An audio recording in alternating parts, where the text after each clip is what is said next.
കേരളത്തിലെ നിയമസഭാ തെരഞ്ഞെടുപ്പിന്റെ ഫലം വന്നപ്പോഴത്തേക്കും UDFിലെ ഏറ്റവും പ്രധാനമായി ഉയർന്നു കേൾക്കുന്ന ഒരു ചോദ്യമാണ്, ആരായിരിക്കും ഇനി UDFിനെ നയിക്കാൻ പോകുന്ന മുഖ്യമന്ത്രി എന്ന് പറയുന്നത്.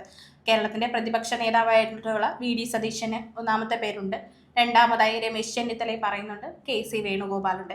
ഈ മൂന്ന് പ്രതിനിധികളും എന്ന് പറയുന്നത് UDF എന്ന് പറയുന്ന പാർട്ടിയെ വരെ സംബന്ധിച്ച് വളരെ പ്രമുഖമായിട്ടുള്ള സ്ഥാനം വഹിക്കുന്ന മൂന്ന് പേരാണ്. ആ പാർട്ടി ശിഥിലമായി പോകാതിരിക്കാൻ അതിനുവേണ്ടി ഒരുപാട് ഹാർഡ് വർക്ക് ചെയ്തിട്ടുള്ള മൂന്ന് പേര് തന്നെയാണ് അല്ലെ. ഈ മൂന്ന് പേരുകളും ഇപ്പോഴല്ല, തുടക്കം മുതൽ ഇലക്ഷൻ പ്രഖ്യാപിച്ച സമയം മുതൽ മുഖ്യമന്ത്രി സ്ഥാനത്തേക്ക് ഇവരുടെ പേരുകൾ നമ്മൾ നിർദ്ദേശിച്ച് കാണുന്നുണ്ട്. മൂന്ന് പേരും അവരുടേതായിട്ടുള്ള കോൺട്രിബ്യൂഷൻസ്, അവരുടേതായ പേരുകൾ എക്സ്റ്റാബ്ലിഷ് ചെയ്യുന്നതിൽ വഹിച്ചിട്ടുണ്ട്. ചില ആളുകൾ ഡോക്യുമെന്ററി ഇറക്കുന്നു, ചില ആളുകൾ പുസ്തകങ്ങൾ ഇറക്കുന്നു, പോഡ്കാസ്റ്റുകൾ ചെയ്യുന്നു. അങ്ങനെ പല രീതിയിൽ ഇലക്ഷൻ ജയിക്കും എന്ന് ഉറപ്പിച്ചൊരു മനസ്സിലൊരു കണക്കൂട്ടലുണ്ടല്ലോ. ആ സമയം മുതൽ തങ്ങളുടെ സ്ഥാനം ഉറപ്പിക്കാനുള്ള പരിപാടികൾ അവർ ചെയ്തിട്ടുണ്ട്. അത് അങ്ങനെ തന്നെയാണ്. ആ ഒരു ജനാധിപത്യ സ്വാതന്ത്ര്യ കോൺഗ്രസിനുള്ളിൽ ഉള്ളത് കൊണ്ട് തന്നെ അവരത് ചെയ്യുന്നുണ്ട്.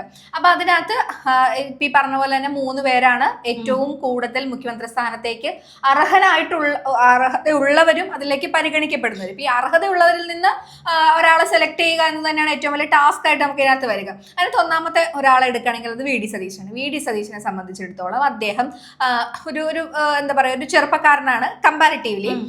അത് മാത്രമല്ല, അദ്ദേഹം ഈ കഴിഞ്ഞ 5 വർഷം കോൺഗ്രസിനെയും അല്ലെങ്കിൽ കോൺഗ്രസ് പാർട്ടിയെ കേരളത്തിലും UDFിന്റെ ചെയർമാനും ഒക്കെ ആയിട്ട് അദ്ദേഹം അങ്ങനെ നിറഞ്ഞു നിൽക്കുകയാണ്. അദ്ദേഹം കോൺട്രിബ്യൂട്ട് ചെയ്തിട്ടുള്ള ഒരു കോൺട്രിബ്യൂഷൻ എന്ന് പറയുന്നത് അത് വളരെ വലിയൊരു കോൺട്രിബ്യൂഷൻ ആണ്. ഇവിടെ കഴിഞ്ഞ തവണയൊക്കെ അത്രയും താഴെ പോയി ഒരു ഇലക്ഷൻ അല്ലെങ്കിൽ ഒരു പക്ഷത്ത് നിന്ന് അവര് ഒരു വലിയൊരു നേട്ടമാണ് ഇത്തവണ നേടിയിരിക്കുന്നത്. ആ നേട്ടത്തിലേക്ക് എപ്പോ വേണമെങ്കിലും ശിഥിലമായി പോകാമായിരുന്നു ഒരു പാർട്ടിയെ പിടിച്ചു നിർത്തി ഇത്രയും കൊണ്ടുവന്നതിൽ വളരെ ഇമ്പോർട്ടൻ്റ് ആയിട്ടുള്ള ഒരു ഭാഗം തന്നെ VD സതീശൻ എന്ന് പറയുന്ന വ്യക്തിക്കുണ്ട്. അപ്പം അത് തന്നെയായിരിക്കും VD സതീശനെ പരിഗണിക്കുന്നതിനുള്ള ഒന്നാമത്തെ ഒരു കാര്യം. രണ്ടാമത്തെ ഒരു കാര്യം എന്ന് പറയുന്നത് അദ്ദേഹത്തിനുള്ള ജനപ്രീതിയാണ്. അദ്ദേഹത്തിന് ഈ കുറച്ച് നാളുകൾക്കുള്ളിൽ വളരെയധികം ഒരു ജനപ്രീതി ഉണ്ടായിട്ട് മുഖ്യമന്ത്രി ആരാണ് എന്ന് ജനങ്ങളുടെ ഭാഗത്തു നിന്ന് ചോദിക്കുമ്പോൾ ഏറ്റവും ആദ്യം ഇന്ന ആള് വേണമെന്ന് ചോദിച്ചിട്ടുണ്ടെങ്കിൽ VD സതീശൻ എന്ന പേര് ജനങ്ങളിൽ നിന്നോ അല്ലെങ്കിൽ പൊതുസമൂഹത്തിൽ നിന്നോ ഉയർന്നു കേൾക്കാവുന്നതാണ്. അപ്പം VD സതീശന് അത്തരത്തിലുള്ള ഗുണങ്ങൾ എല്ലാം ഉണ്ട്. ഈ എല്ലാ തരത്തിലും മോശമായിരുന്നുള്ള പാർട്ടി ഇങ്ങനെ കൊണ്ടുവരിക എന്ന് പറഞ്ഞാൽ അതിന്റെ ഒപ്പം തന്നെ പറയുന്ന ഒരു കാര്യം, അദ്ദേഹത്തിന് മന്ത്രിസ്ഥാനം കൊടുക്കുക അല്ലെങ്കിൽ അദ്ദേഹത്തിന് മുഖ്യമന്ത്രി സ്ഥാനം കൊടുക്കുന്നില്ല എങ്കിൽ മന്ത്രിസഭയിൽ നിന്ന് മാറി നിൽക്കുമെന്നും പാർട്ടി വിടുമെന്നും ഒക്കെ പറയുന്ന ആളുകൾ അവിടെയുണ്ട്. അപ്പൊ അങ്ങനെ ഒരു ഫേസ് ആണ് VD സതീശനുള്ള ജനപ്രമുഖം എന്നതും പാർട്ടിയെ രക്ഷിച്ചെടുത്താളെന്നുള്ള ഒരു ഫേസുമാണ് അദ്ദേഹത്തിനുള്ളത്. ഹർഷ, അപ്പം സാധാരണയായി നമ്മൾ പറയാറുണ്ട് പ്രതിപക്ഷ നേതാവായിട്ടിരിക്കുന്ന ആളിന് തന്നെയാണ് എല്ലായ്പ്പോഴും മുഖ്യന്റെ സ്ഥാനം ഉണ്ടായത്. അപ്പൊ എന്തുകൊണ്ടും കൂടുതലും അർഹതയുള്ള വ്യക്തി അതെ. പ്രതിപക്ഷ നേതാവ് ഈ ഒരു പതിറ്റാണ്ടുകളായി ഇപ്പം AK ആന്റണി ആണെങ്കിലും ഉമ്മൻചാണ്ടി, ഇവരൊക്കെ പ്രതിപക്ഷത്ത് നിന്ന ആളുകളാണ്. അവരൊക്കെ തന്നെയാണ് പിന്നീട് മുഖ്യമന്ത്രി ആയിട്ടുള്ളത്. അപ്പൊ അങ്ങനെയൊക്കെ നോക്കുമ്പോൾ സതീശന് തന്നെയാണ് ഒരു ഇതുള്ളത്. അതിന്റെ ഒപ്പം തന്നെ നമ്മൾ ചേർത്ത് വെക്കേണ്ട മറ്റൊരു കാര്യം എന്ന് പറയുന്നത് സതീശന് പക്ഷേ VD സതീശനെ സംബന്ധിച്ചിടത്തോളം അദ്ദേഹത്തിന് ഗ്രൂപ്പിന്റെ ഉള്ളിൽ നിന്ന് വലിയ സപ്പോർട്ടില്ല. അദ്ദേഹത്തിന് പിന്തുണയ്ക്കുന്ന 3 MLA മാർ എന്തോ ആണുള്ളത്. അതിന്റെ എണ്ണം ഇപ്പം കുറച്ച് ദിവസങ്ങളായിട്ട് ഈ അടുത്ത ദിവസങ്ങളിൽ അതിന്റെ എണ്ണം കൂടി വരുന്നുണ്ട്. അങ്ങനെ കുറച്ച് കൂടുന്നുണ്ട് എന്ന് നമുക്ക് പ്രതീക്ഷിച്ചതല്ല. അങ്ങനെ വലിയൊരു സപ്പോർട്ട് അദ്ദേഹത്തിനില്ല. അത് അദ്ദേഹത്തിന് ഒരു നെഗറ്റീവായിട്ട് വരാനൊരു ഫാക്ട് ആണ്. അപ്പൊ ആ ഒരു കാര്യത്തിലാണ് VD സതീശൻ പുറകിൽ നിൽക്കുന്നത്, ആ സപ്പോർട്ടിന്റെ കാര്യത്തിൽ. അപ്പം അതാണ് VD സതീശന്റെ ഒരു നിലയായിട്ട് ഉള്ളത്. അടുത്തതായി നമ്മൾ വരുന്നത് KC വേണുഗോപാലിന്റെ കേസിലോട്ടാണ്. ഇപ്പൊ കേസിലോട്ട് വരുമ്പോൾ ഉള്ള ഒരു കാര്യം എന്ന് പറഞ്ഞാൽ KC ഹൈക്കമാൻഡിനെ സംബന്ധിച്ചിടത്തോളം ഏറ്റവും ഇമ്പോർട്ടൻ്റ് ആയിട്ടുള്ള ഒരാളാണ്. ഇത്രയും കാലം ദേശീയ നേതൃത്വത്തിന്റെ ഒപ്പം നിന്ന് പാർട്ടിയെ നയിച്ചിട്ടുള്ള ഒരാളാണ്. അപ്പൊ ഹൈക്കമാൻഡിന്റെ ഒരു തീരുമാനം വരുമ്പോൾ ഡെഫിനറ്റ്ലി KCക്ക് അനുകൂലമായിട്ടൊരു തീരുമാനം വരും എന്നൊരു കാര്യമുണ്ട്.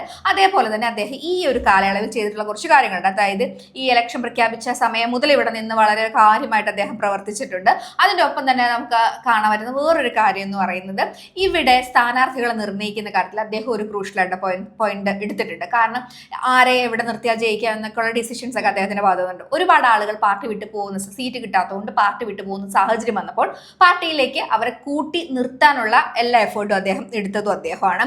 പിന്നെ പുറത്ത് നിന്ന് വന്നിട്ടുള്ള ആളുകളെ പാർട്ടിയിൽ വേണ്ട രീതിയിൽ അവരെ എവിടെയൊക്കെ പ്ലേസ് ചെയ്യുക, അതിലൊക്കെ അങ്ങനെ അന്നത്തെ ഡിസിഷൻസിലൊക്കെ ഒരു റോൾ അദ്ദേഹം വഹിച്ചിട്ടുണ്ട്. അങ്ങനെയൊക്കെ നോക്കുമ്പോൾ അദ്ദേഹത്തിന് വലിയ ഇമ്പോർട്ടൻസ് ഉണ്ട്.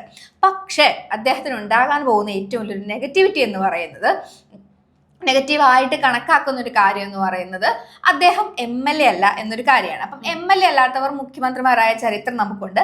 പക്ഷെ എന്ത് ചെയ്യണം? കേരളത്തിന്റെ ഇപ്പോഴത്തെ ഒരു സാഹചര്യത്തിൽ അദ്ദേഹം വേറെ എവിടെയെങ്കിലും ഇവിടെ തന്നെ നിന്ന് അങ്ങനെ മത്സരിച്ച് MLA ആകുമ്പോൾ അപ്പം മുഖ്യമന്ത്രി ആകാൻ ഒരു ചാൻസ് എപ്പോഴാണ് വരുന്നതെന്ന് വെച്ചിട്ടുണ്ടെങ്കിൽ അങ്ങനെയുള്ള സാഹചര്യങ്ങൾ എങ്ങനെ മുഖ്യമന്ത്രി ആകാൻ പറ്റുന്നുണ്ടെങ്കിൽ മുഖ്യമന്ത്രി സ്ഥാനം ഏറ്റെടുക്കുക, പിന്നീട് എവിടെയും നിന്ന് മത്സരിച്ച് ജയിച്ച് വന്ന് അദ്ദേഹത്തിന് അത് ഇതാക്കി പോകാം. പക്ഷെ അപ്പൊ ഒരു റീ ഇലക്ഷൻ നടത്തുക എന്ന് പറയുന്നത് ഈ ഒരു സാഹചര്യത്തിൽ അത്ര ഒരു നല്ലൊരു ശുഭകരമായിട്ട് ഭാവിക്കില്ല. അതൊരു നെഗറ്റിവിറ്റി ഉണ്ടാക്കി. കാരണം ഇപ്പം കോൺഗ്രസിനെ സംബന്ധിച്ചുള്ള ഒരു കുറച്ച് ഇതിൽ നിൽക്കുന്ന സമയത്ത് അപ്പോൾ ഒരു റീ ഇലക്ഷൻ എന്ന് പറയുന്ന ഒരു പ്രശ്നം ഉണ്ടാകുന്നതിനുള്ള ഒരു ചാൻസ് ഉണ്ട്.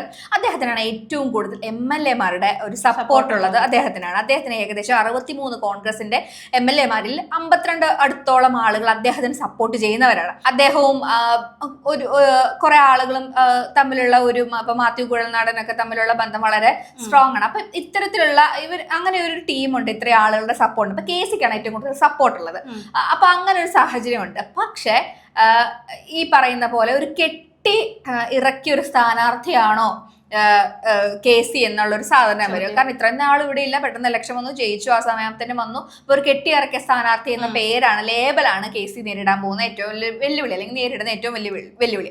അതിന്റെ ഒപ്പം തന്നെ ഹൈക്കമാൻഡിൽ അദ്ദേഹത്തിന് റോൾ ഉള്ളതുപോലെ ഇനി അടുത്ത ഇലക്ഷനുകൾ വരാൻ പോവാണ്. ഗോവയിലും പഞ്ചാബിലും ഒക്കെ ഇലക്ഷൻ വരുമ്പോൾ അവിടെ KCയുടെ റോൾ ഇമ്പോർട്ടന്റ് ആണെന്ന് തന്നെയാണ് നേതൃത്വം കരുതുന്നത്. കാരണം രാഹുൽ ഗാന്ധിയെ സംബന്ധിച്ചിടത്തോളം രാഹുൽ ഗാന്ധിയുടെ ഏറ്റവും വിശ്വസ്തനും അദ്ദേഹത്തിന്റെ കൂടെ നിൽക്കുന്നവനും സോണിയാഗാന്ധിയുടെ ഒക്കെ ഏറ്റവും പ്രിയപ്പെട്ട ഒരാളാണ് KC വേണുഗോപാൽ. അപ്പോൾ ഒരു അടുത്ത പല സ്ഥലങ്ങളിൽ ഇലക്ഷൻ വരുമ്പോൾ അതിനെ ക്രോഡീകരിക്കുന്നതിന് വേണ്ടി അദ്ദേഹം അവിടെ ഉണ്ടായിരിക്കണം എന്ന് ചിന്തിക്കുകയാണെങ്കിൽ ഒരു പക്ഷെ അദ്ദേഹത്തിന് കേരളത്തിന് വിട്ടുകൊടുക്കാൻ ഇവർ തയ്യാറാകാത്തൊരു സാഹചര്യം അങ്ങനെ എന്തെങ്കിലുമൊക്കെ വരികയാണെങ്കിൽ അതും ഒരു നെഗായിട്ടാണ് നമുക്ക് മനസ്സിലാവുന്നത്. അപ്പം ഇത്തരം കാര്യങ്ങളാണ് KCയെ സംബന്ധിച്ചിടത്തോളം ഉള്ള പ്രോൺസും കോൺസും. അപ്പൊ നല്ല ചീത്തയെന്ന് പറയുമ്പോൾ ഈ ഒരു കാര്യങ്ങളാണ്. ഈ പറഞ്ഞ ബെനിഫിറ്റ്സ് അദ്ദേഹത്തിനുണ്ട്, അതേപോലെ തന്നെ ഈ കടമ്പകൾ അദ്ദേഹം കടക്കേണ്ടതായിട്ടുണ്ട്. അപ്പൊ അതാണ് KCയുടെ സ്റ്റാൻഡ്. പിന്നെ നമ്മൾ രമേശ് ചെന്നിത്തലയിലേക്ക് വരികയാണെങ്കിൽ രമേശ് ചെന്നിത്തലയുടെ ഏറ്റവും വലിയൊരു ഇമ്പോർട്ടൻസ് എന്ന് പറയുന്നത് അദ്ദേഹത്തിന്റെ സീനിയോറിറ്റിയാണ്. അദ്ദേഹം ഒരു 26-27 വയസ്സ് മുതൽ പാർട്ടിയിൽ MLA മത്സരിച്ച് പാർട്ടിയിൽ വളരെയധികം എന്താ പറയാ റോളുകളുള്ള, അത്രയും ചെറുപ്പം മുതൽ പാർട്ടിക്ക് വേണ്ടി ജീവിച്ചിട്ടുള്ള ഒരു മനുഷ്യനാണ് അദ്ദേഹം എന്നാണ് അദ്ദേഹം തന്നെ എടുത്ത് പറയുന്നത്. അപ്പോൾ അത് മാത്രമല്ല ഹൈക്കമാൻഡുമായി അദ്ദേഹം പല കൂടിക്കാഴ്ചകൾ ഈ കഴിഞ്ഞ ദിവസങ്ങൾ നടത്തുന്നു, ഇതിനു മുമ്പ് നടത്തിയിട്ടുണ്ട്. അപ്പോൾ അങ്ങനെ സീനിയോറിറ്റി എന്ന് പറയുന്ന ഒരു കാര്യമാണ് അദ്ദേഹം മുൻപോട്ട് വയ്ക്കുന്നത്. കാരണം എപ്പോഴും ഹൈക്കമാൻഡ് സീനിയോറിറ്റിയെ ഒരു ഇമ്പോർട്ടൻ്റ് ആയിട്ടുള്ള ഒരു ഫാക്റ്റായി കണക്കാക്കുമെന്നാണ് അദ്ദേഹത്തിന്റെ പക്ഷം വരുന്നത്. ഇതിന് മുൻപ് 2011 ഇലക്ഷൻ സമയത്ത് ഉമ്മൻചാണ്ടിയും രമേശ് ചെന്നിത്തലയും എന്നൊരു സാഹചര്യം വന്നപ്പോൾ ഉമ്മൻചാണ്ടിക്ക് സീനിയോറിറ്റി കൂടുതലായതുകൊണ്ട് ഉമ്മൻചാണ്ടിക്ക് കൊടുക്കാൻ പറഞ്ഞ ആളാണ് ഞാൻ, അങ്ങനെയാണ് ആ സ്ഥാനം അദ്ദേഹത്തിന് കിട്ടുന്നതെന്നാണ് രമേശ് ചെന്നിത്തല പറഞ്ഞിട്ടുള്ളത്. അപ്പൊ അങ്ങനെയൊക്കെ നോക്കുമ്പോൾ ആ സീനിയോറിറ്റിയാണ് അദ്ദേഹം മുൻപോട്ട് വെക്കുന്ന ഒരു ഘടകം എന്ന് പറയുന്നത്. പക്ഷേ അദ്ദേഹത്തിന് അതിന്റെ ഒപ്പം തന്നെ അദ്ദേഹം വെക്കുന്ന വേറൊരു കാര്യം ഏകദേശം 24 MLA-മാരുടെ ഒരു സപ്പോർട്ട് അദ്ദേഹത്തിന് ഉണ്ടാകും അത്രയും ആളുകളുടെ ഒരു സപ്പോർട്ട് ഉണ്ടാകും എന്നാണ് അദ്ദേഹം പറഞ്ഞത്. അപ്പം അതും അദ്ദേഹത്തിന്റെ ഒരു സൈഡാണ്. പക്ഷെ ജനങ്ങൾക്ക് എത്രമാത്രം അദ്ദേഹത്തിന് ഇഷ്ടമാണ് ഒരുപാട് ആളുകൾക്ക്. പക്ഷെ എങ്ങനെയായിരിക്കും ആ ഒരു കാര്യത്തിനെ സ്വീകരിക്കുക എന്നതിൽ കുറച്ച് ഒരു ഇതുണ്ട്.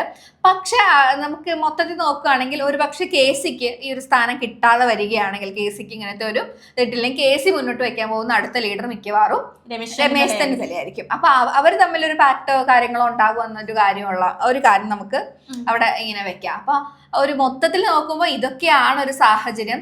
വളരെ പെട്ടെന്ന് തന്നെ ഇതിലൊരു റിസൾട്ട് നമുക്ക് അറിയാൻ സാധിക്കും. ഇനിയിപ്പോ കുറച്ച് ദിവസങ്ങൾക്കുള്ളിൽ നമുക്ക് ആരാണ് മുഖ്യമന്ത്രി എന്നറിയാം. കഷ്ടപ്പാടിന്റെയും ബുദ്ധിമുട്ടുകളുടെയും കണക്കുകൾ അവർ പറയുന്നുണ്ട്. ആര് തന്നെ ആയാലും നല്ലൊരു മുഖ്യമന്ത്രി ആയിരിക്കട്ടെ, നല്ല രീതിയിൽ അവർ ഭരിക്കട്ടെ എന്ന് തന്നെ നമുക്ക് ആഗ്രഹിക്കാം. അത് കാണാം.